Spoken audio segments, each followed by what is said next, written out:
తెలంగాణలో గత 10 రోజుల వరకు అనావృష్టి పరిస్థితులతో అల్లాడిన రైతులు ఇప్పుడు అతివృష్టితో కడగళ్ల పాలవుతున్నారు. ఎడతెరిపి లేకుండా కురుస్తున్న భారీ వర్షాలు, వరదలతో అనేక జిల్లాల్లో అన్నదాతలకు కంటిమీద కునుకు లేకుండా పోయింది. దాదాపు 5.5 లక్షల ఎకరాల్లో పంటలు ముంపునకు గురికావటంతో రైతన్నలు ఆవేదన చెందుతున్నారు.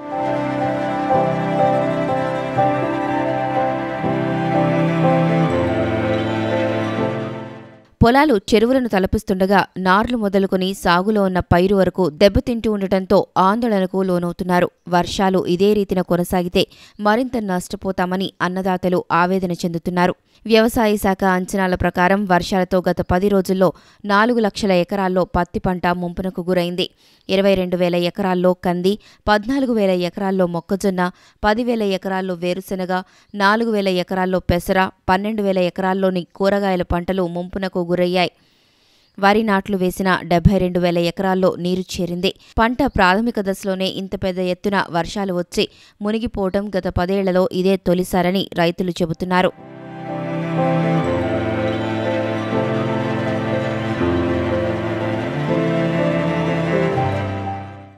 రాష్ట్రంలో వరి సీజన్ ప్రారంభ దశలో ఉంది.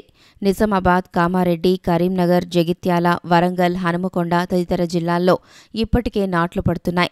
మిగిలిన జిల్లాల్లో నాట్లకు రైతులు సిద్ధమవుతున్నారు. ఈ తరుణంలో వరదలతో పొలాల్లోకి నీరు చేరి నాట్లు కొట్టుకుపోతున్నాయి.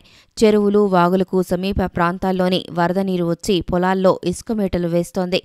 మరోవైపు ఇప్పటికే వరి నార్లకు సిద్ధమవుతున్న రైతులు సైతం వరదల ఉధృతి వల్ల నాట్లు కొట్టుకుపోతాయని భయపడుతున్నారు.